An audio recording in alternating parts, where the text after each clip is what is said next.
Welcome to the New Warehouse Podcast, the podcast for those that are curious about what's possible inside their four walls. Before we get into this episode, let's hear a word from our sponsors that make this all possible. Do you feel like automation is unapproachable? Well, Big Joe Autonomous Solutions is changing that with the AP44. The AP44 is a fully autonomous pallet truck built for real work. Floor-to-floor pallet transportation, no infrastructure changes, no complicated IT project. Setup happens right at the onboard touchscreen. If you can use a smartphone, you can use the AP44. Just select a mission and the AP44 gets moving. Easy switch between fully autonomous, semi-autonomous, and manual mode on this pallet jack keeps it versatile. Learn more at BigJoeForklifts.com. That's BigJoeForklifts.com. Are you shipping orders? Of course you are. Are you getting cash back on your parcel spend? With Dash.fi, you can maximize cash back with their special focus on shipping spend. Leverage their corporate card platform to get cash back on your shipping spend and utilize their AI-powered audit tools to make sure your finances are tight. Don't leave money on the table. Check out Dash.fi at Dash.fi. Did you check your clipboard today? Throw that thing in the trash. It's time for a new way to run your dock and yard operations with Conduit. Streamline your dock scheduling, driver check-ins, yard management, and photo proof into one digital platform with Conduit's easy-to-use system. If you're still using clipboards, spreadsheets, whiteboards, or nothing at all, it's time to cut the chaos and get on Conduit. Go live in days, not months, at www.helloconduit.com/new warehouse. That's www.helloconduit.com/new warehouse. Temp agency let you down again? It's time for a different approach. Spotwork is the industrial labor marketplace built for modern warehouse operations. When you need available workers fast, Spotwork lets you post a job and get to hundreds of spotters in minutes. Spotwork's job fulfillment rates are above 95% across 35 markets in the U.S. No agency markups, no long-term commitments, and real human support around the clock. Head to spotwork.co to get the labor you need now, and make sure to mention the New Warehouse for a special promo. Thank you to our sponsors, and now let's get to the podcast.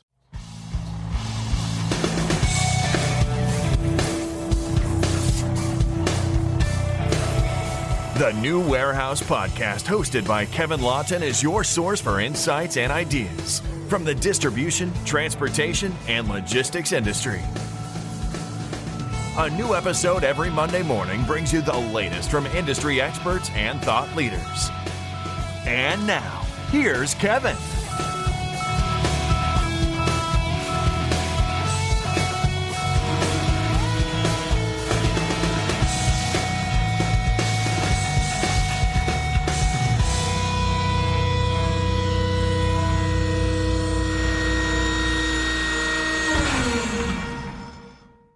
Hey, it's Kevin with the New Warehouse Podcast, bringing you a new episode today. And on today's episode, I am going to be joined by Leo Rodriguez. He is the Vice President at River Plate, and we're going to learn a little bit about their operations. We're also going to talk a little bit about some of the operational complexities, challenges, and how they navigate them when it comes to fulfilling through multi-different channels for brands, and from the omni-channel aspect as well. We'll talk a little bit about retail compliance and what they're seeing from brands shifting from strictly e-commerce into now brick and mortar as well, and how they navigate that and how they kind of keep their operations running to make sure that is all intact. So we're going to learn a little bit about that from Leo today. So Leo, welcome to the show. How are you? I'm doing very well. Hello, everyone. It's a pleasure to be here.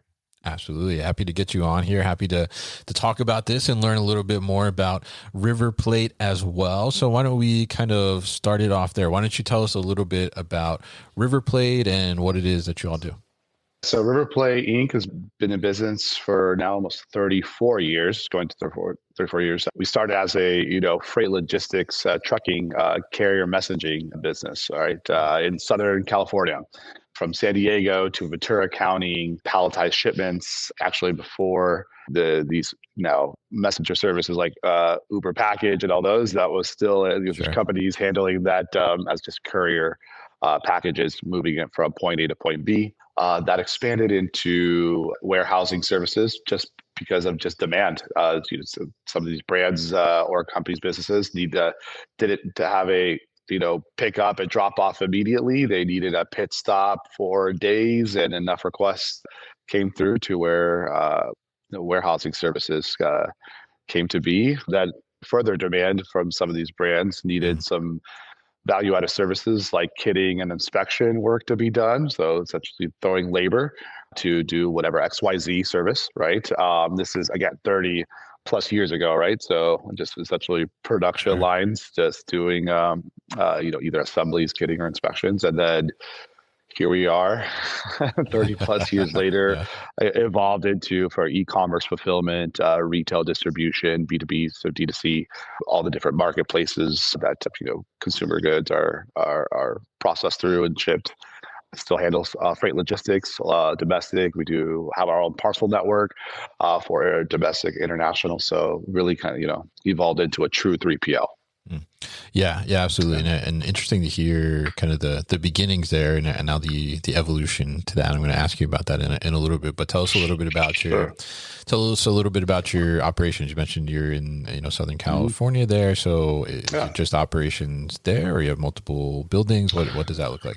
For over 28 years, we were in the San Fernando Valley, so familiar with it. Also hub zone there, but we had three different facilities, main facility, and then essentially silo warehouses. We actually consolidated all that into one larger one, 138,000 square foot facility. So in CB Valley, and this is our only facility right now. Looking for next year or two, some opportunities there to maybe open up another facility within or partner up in, East Coast, but that's still, we're still kind of reviewing that, checking out that landscape and what's going on within the supply chain to see whether that's worth it or not. Because we also do a lot of specialty services, it's quality over quantity right now. So that's our main focus. Yeah, absolutely. And it makes a lot of sense, to consolidate multiple buildings into one, especially if they're kind of close by in proximity to. I'm sure that made things a lot more efficient for you all, right? Difficult to do. Yes. Yeah. Physically difficult to do, but I'm sure in the long term is paid off, right? And very interesting there. And you mentioned you do some kind of specialty stuff. What kind of specialty services do you have? Well, for a long time within CPG, we were.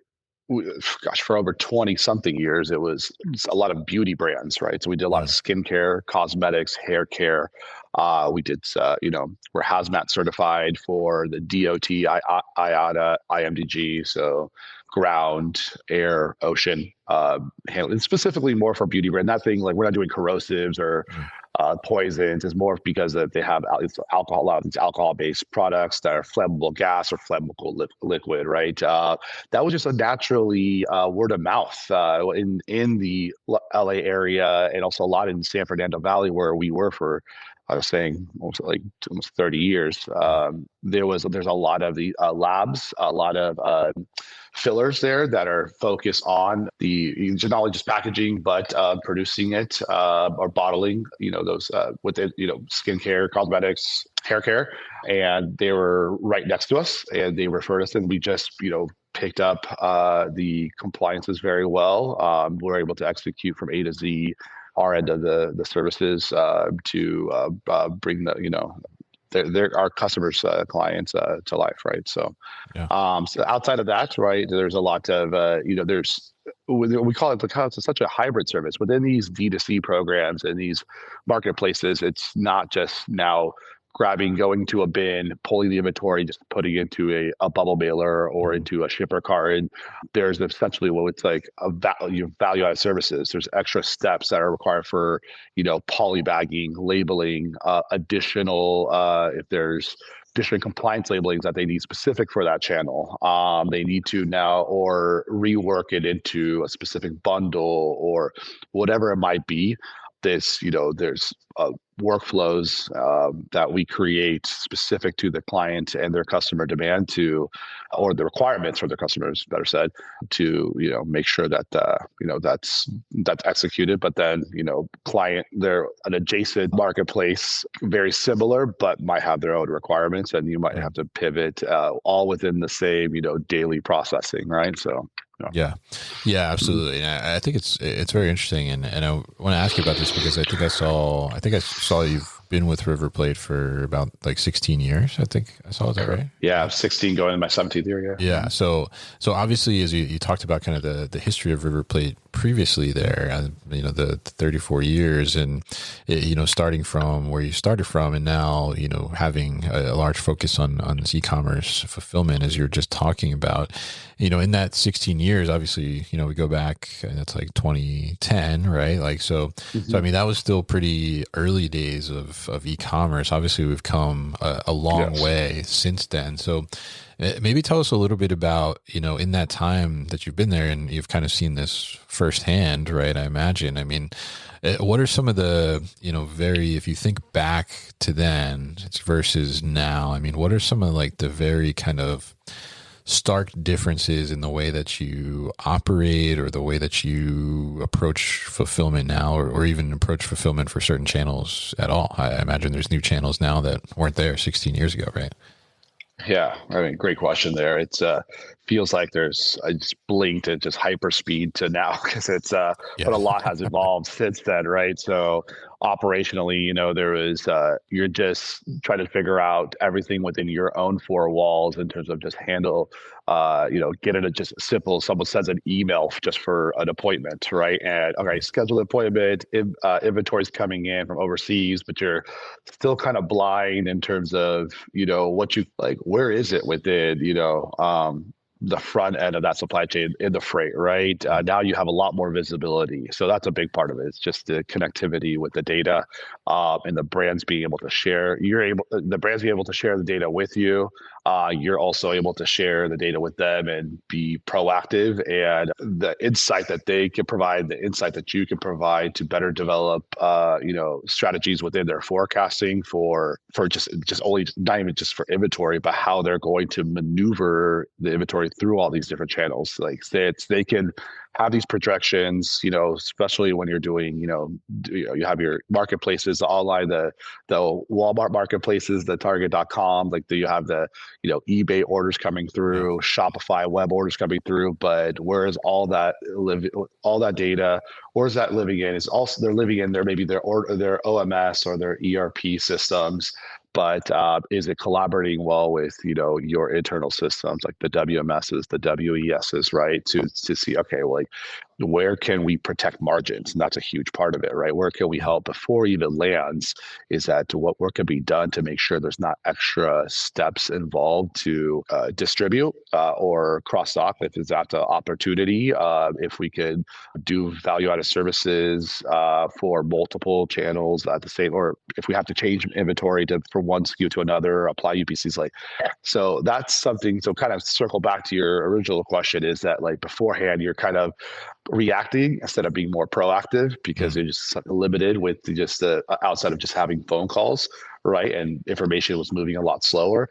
But now a lot of these decisions are being made before even the transactions or the POs are hitting your system as well as while inventory is, you're expecting for inventory to come in. Yeah, absolutely. And I think it's interesting to see that evolution for sure, right? And I'm sure that takes, as you were kind of talking about there, it takes a different kind of form as it evolves, from the operational perspective, but even like you said before, it even kind of hits the physical aspect, right?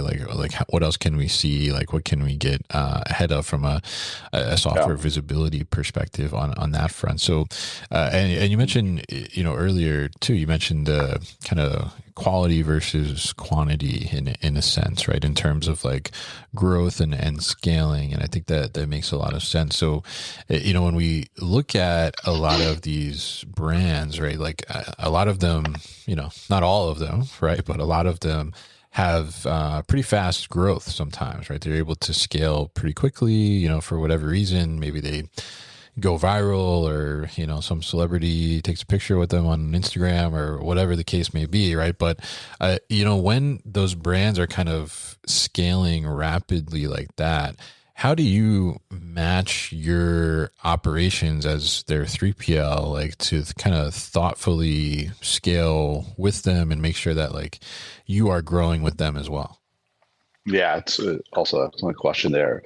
I repeat this, internally and externally here. If I'm doing like any other podcasts or interviews, it's part of our lives here at River Plate that we talk about collaboration, reaching out, setting a normal cadence with these brands that are rapidly growing. That you try to limit the burn to learn situations, right? You don't want you try to again try to outline, tackle all these prerequisite line items that you can see that there could be an issue later on, but it just sometimes, hour to 2 hours of collaborating with understanding the scope of work, the net profiles of all their products and how they're going to be injected into inventory, and then, processed to all the different channels is the insight that and the education from what we provide to them, but back the things that we may not know. That's not just just set through configurations or settings, or just here's a step-by-step SOP. It's everything in between that. Like I was saying, like a 1 to 2 hour call can save 15 to 30 hours of headaches or money being lost through inefficiencies, or it could be chargebacks, or just team members' time just to kind of reevaluate because things weren't addressed early on, right? So, but yeah, since for a lot of these brands, like you mentioned, there it's things from maybe a mile a minute. They can, they expect they'll bring in 30,000 units, and it's like, oh, this will last me, for 2 or 3 months, and then it's like immediately they have 60,000 orders. So, okay, what are you going to do? And then which ones? A lot of these marketplaces, some have different price points. They have different agreements, and then like in the retail, when you talk about like the Targets, the Walmarts, the Macy's, the big box retailers of the world, everything's being scored. Right. So your performance, how they'll deliver new POs to you. You have mod sets to meet. They have shelf space allocated for you. So we try to assist there based off of what we learned over the 30 years of business, and how other accounts have done certain things. We try to, without obviously sharing like the direct details, just process and workflows that could assist them not to make a critical mistake, or to minimize any damage or anything that might occur for just not properly handling. Yeah. So tell us, in that situation, like you mentioned, like, all right, you're going to bring in, 30,000 units, and you think, all right, it's going to last me for 3 months, let's say. And then all of a sudden there's an explosion of orders, like you talked about, right? Like, it's one thing on the brand side, right? Obviously the brand side has to handle that and figure out how are they going to navigate that, if they got to prioritize certain orders or not, and how are they going to get more inventory, right? I mean, it's kind of like a good problem to have, I guess, from the brand perspective, right? But how do you, from an operations perspective, like inside the four walls, like how do you navigate when that happens, right? Because the brand is probably communicating to you too as well that like, oh, like here's our predicted forecast, and this inventory is going to last for this. So you're obviously not expecting for 3 months of inventory to go out in 1 week, right? So how do you shift and kind of transition things within your four walls to be able to maintain the SLAs and make sure that inventory does get out the door when it's supposed to? Yeah, first thing there is making sure that there's an apples to apples comparison in terms of what they're seeing in their backend portals and what we're seeing in our warehouse management system, right? Visibility is crucial and critical. That they, with all our clients, they have credentials to the WMS, can pull it up 24 hours a day and see exactly what's going on every single transaction, every order, all their receipts, all their current orders open, and then within there, what are any qualifying factors that they need to pay attention to make sure that it's ready to go before we even say it could be allocated, but there could be additional documents or labelings that need to be provided through a third party, whatever it might be. But big part of there is being able to see what you have on hand, what you have allocated, what you have available at all times, and what you have in quarantine or on hold, right? And that you're able to see through the same dashboard. They have access to the dashboard. Obviously, we have our own admin visibility through the features for the WMS. But right then, sometimes is it FIFO? Is there FIFO involved? You have to be maybe that now there's you could have inventory, but there's a specific lot of a SKU might be reserved for a specific channel or a retailer. But that we're looking at obviously AI tools and applications, agents to work through and create less friction, right? There's AI. Again, be proactive and be able to point out things beforehand and see it's great for data analysis and catching nuances or seeing a cycle and workflows. But having the visibility, but then the CSM, the account manager that's assigned to the account is plays a vital role in terms of on the brand side, making sure their team members don't just kind of expect certain things, that they know that there's certain process of steps that need to take place or more information to complete and execute the service. So again, it goes back to collaboration, because it's there's a lot of tech and AI buzzwords it can handle everything, but it doesn't handle everything seamlessly. It's not fully autonomous yet, right? So we're not really there, at least. I highly doubt anyone say it's fully there. Sure. But I mean, it's gonna get there. It's gonna get pretty darn close. But that's because of the middle person between the brand and then our operations to then it's working through priorities. So it's not everything's cookie cut and it goes into follows the SOP strictly all the time. You're going to have to do hybrid services, essentially cross dock and stage for urgency, to then it doesn't hit a location bin or a pallet position. It goes directly slotted into an area where it's immediately into order processing. So there's things that you could do, and we're able within the WMS platform, we're able to tag and flag certain things like that and help move the brand, speed up the service and get it out, get it out the door and still, meet the SLAs that we present, we confirm. Yeah, definitely.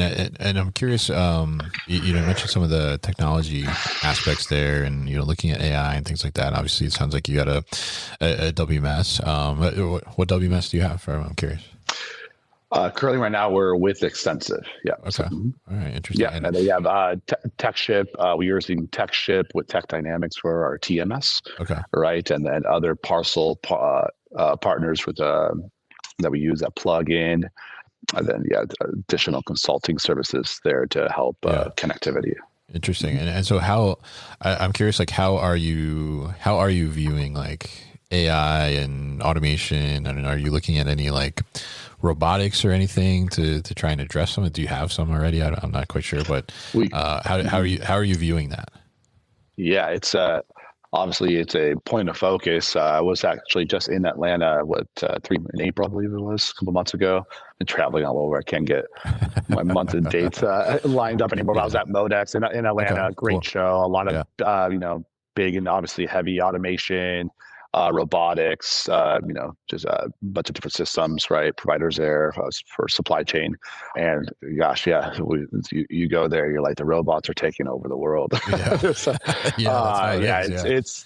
a lot of information, a lot of take. But we looking at certain things like what does River Plate, or where can we really provide a lot of value for our accounts to just be more efficient, more accurate, drive prices lower where we can, right? And we've just over the last 2 years, just to give you an example, right, our inbound volume from just overseas containers coming in has it's a 3x, it's essentially tripled. Okay.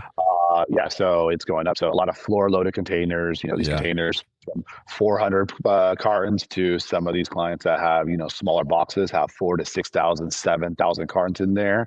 So instead of just, having those manual manual labor to offload, palletize. There's, looking at some robotics there that can assist with that, give an ROI to a robotic arm that's grabbing it, putting it to conveyor, then additional robotic arms to put it to palletize.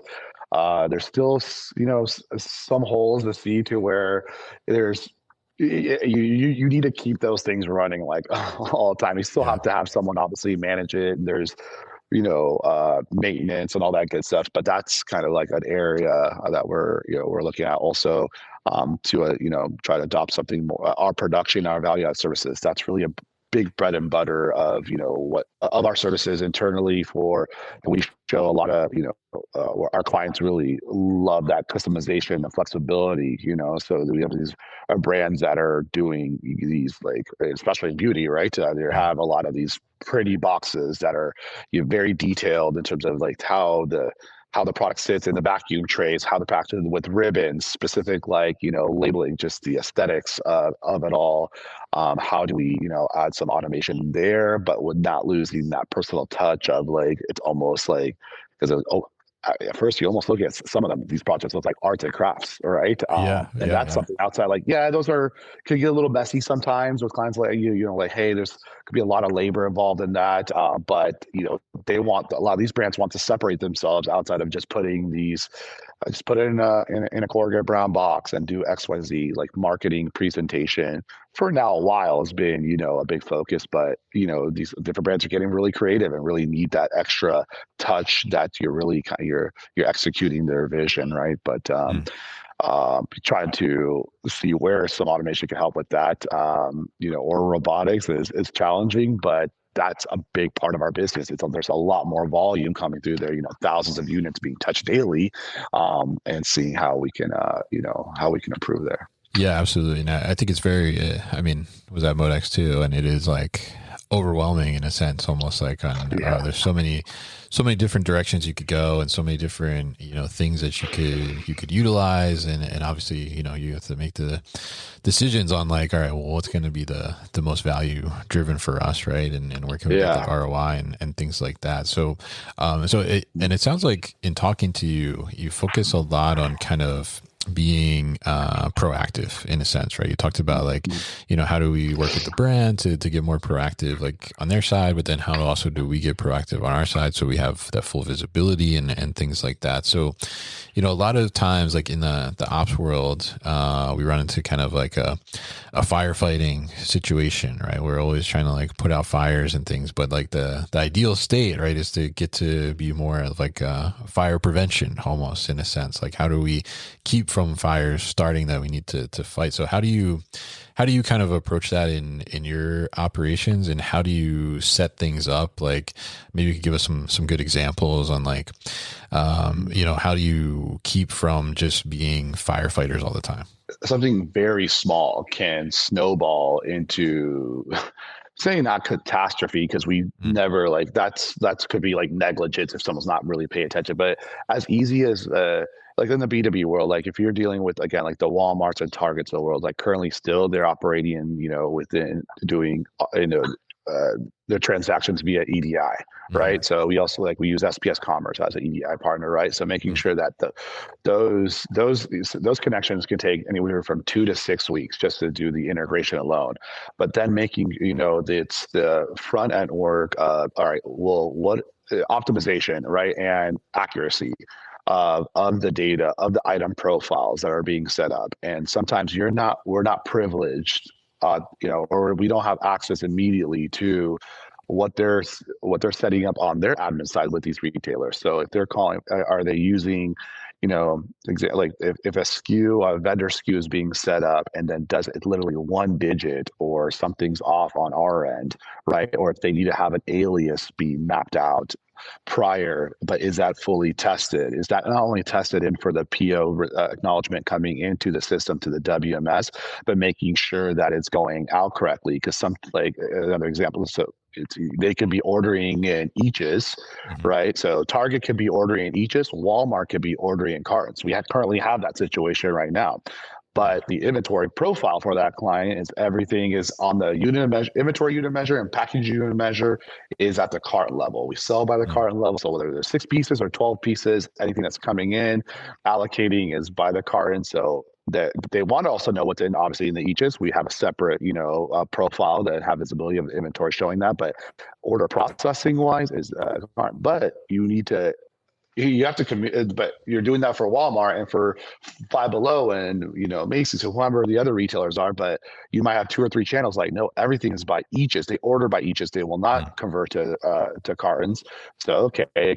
But through the integration, it needs to on every single item profile, making sure that, and there's mapping that's done, through the EDI and then some of them through APIs, but that makes sure that comes in accurately, allocates. But then when you're sending ASNs back out, it converts back into for an accurate ASN being sent to Target so that they can process the PO when it hits their DCs or stores, right? But the slip ups within that could create delays. Sometimes you have 15 people's hands in the cookie jar trying to fix it. And if you don't catch those, sometimes you don't see those, some of those issues until, you come across a big part of it is spending the time and do your due diligence on testing and getting verification, right? So it's the 3PL can confirm a lot on that they're collecting the data correctly or the order information, and then they're submitting it out. It says accurately ASN sent, green light, check, great.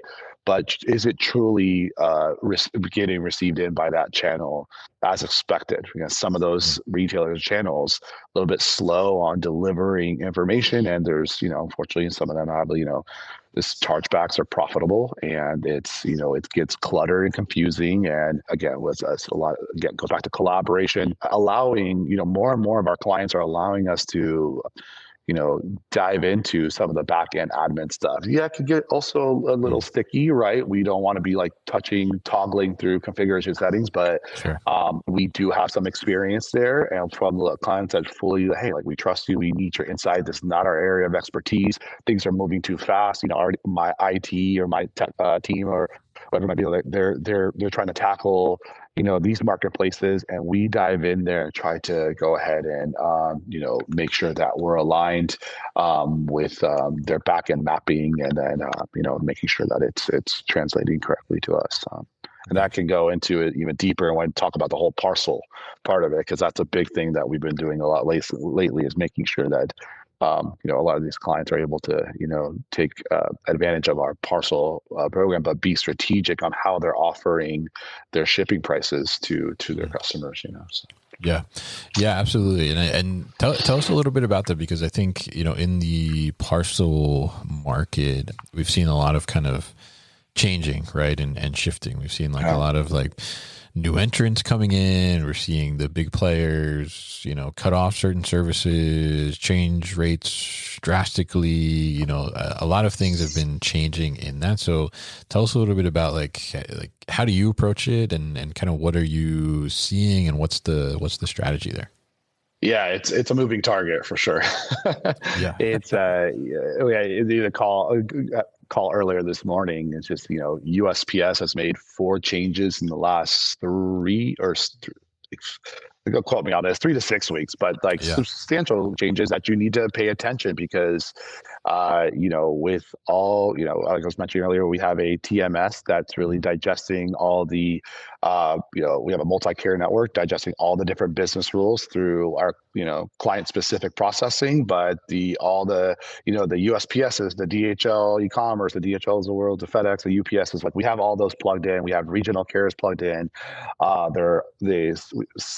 We have, provisions on some services we don't utilize because some clients don't want to use it. They want to stay to more of a premium service. You have transit time. So you're taking that part. That's already challenging enough just to make sure that is set up properly and the mapping's done correctly on your end. But on the back end, their order management systems or their direct shopping cart or ERP is translating that information to really execute what was, which was signed off on essentially from, what they want to deliver.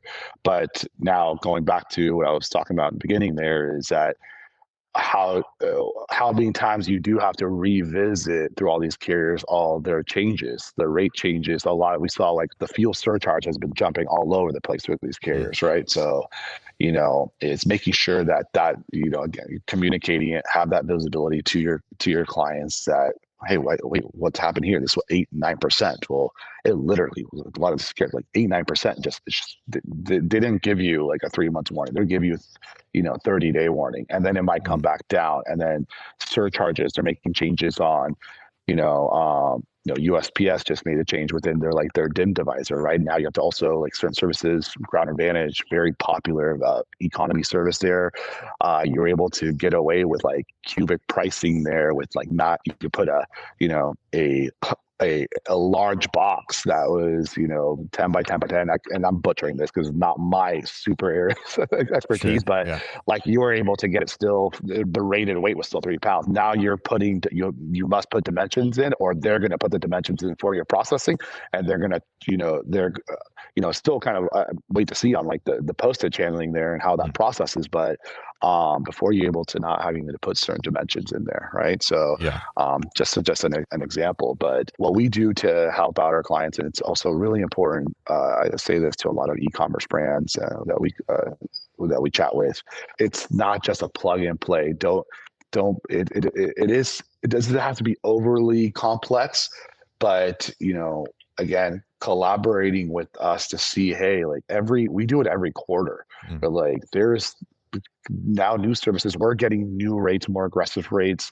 You have now more a dynamic option. These are not static 1-to-1. You're not just saying, oh, if it's going to go ground, it's going FedEx ground, or it's going to go USPS. No, there's rate shopping tools now, that based off of, there's net dimensions of the product is going to, well, this is besides that. I'll jump actually into the rate shopping, but even prior to that is those item profiles, having the discussion at the point of where they're even doing R&D or in manufacturing is what's your intention? Is the intention and the goal is this to only be for e-commerce?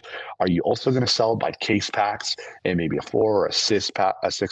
Is it also you're going to be doing D2C and retail? So you're also going to have to put it into maybe a 24 pack, and that's how there's going to be order by your retailers.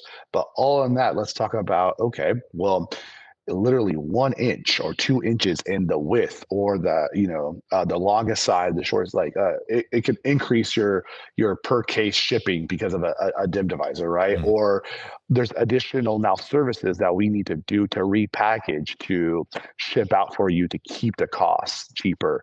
Capturing those, like I was mentioning, the net weights and dimensions and profiling those correctly, because it's called cartonization. It will essentially review the order and then know the net dimensions, the weight of the individual products. So SKU A, SKU B, you might have something the size of a pencil and that's something the size of a bowling ball, and those need to go together. What's the proper packaging for that? If it was just a pencil, right, then you maybe a bubble mailer, right, or a mailer. But now you're adding something with a bowling ball. Well, okay, is the packaging profile strong enough for like the corrugate, the burst stuff? Like there's a lot that goes into it, and the size of it. So it's not just grabbing it and throwing it in.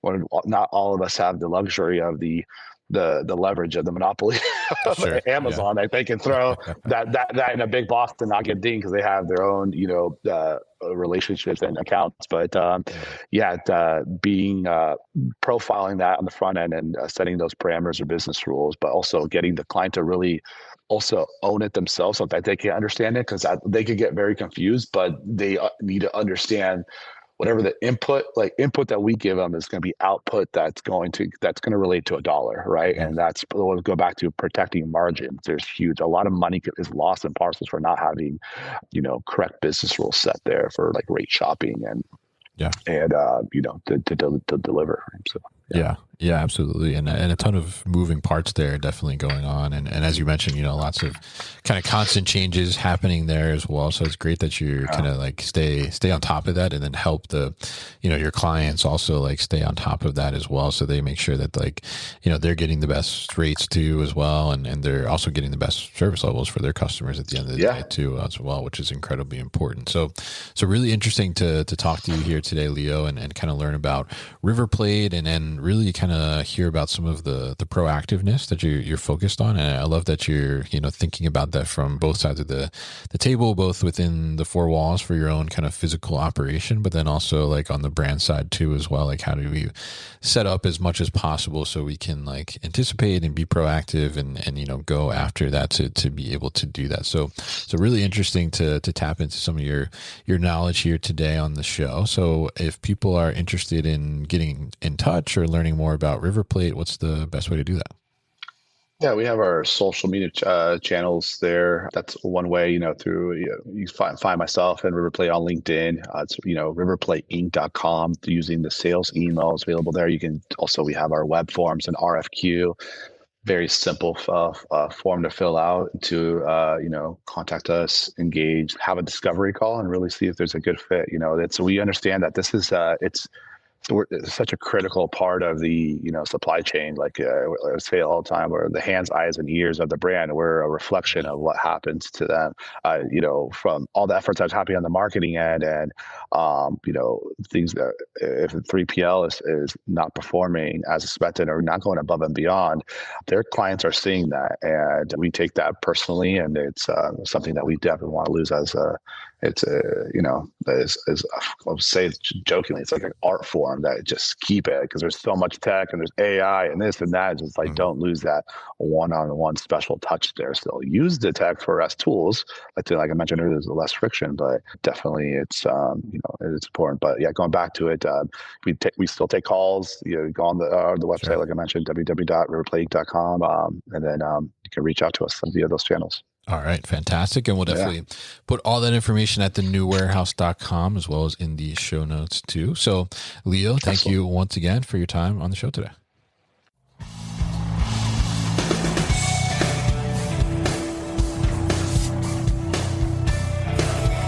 You've been listening to the New Warehouse Podcast with Kevin Lawton. Subscribe and check us out online at thenewwarehouse.com.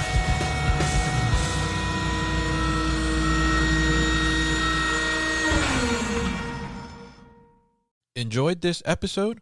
Make sure you are subscribed to the podcast, and for more content from the New Warehouse, find us on LinkedIn and YouTube. Links to subscribe can be found in the show notes, and for everything The New Warehouse, head to thenewwarehouse.com.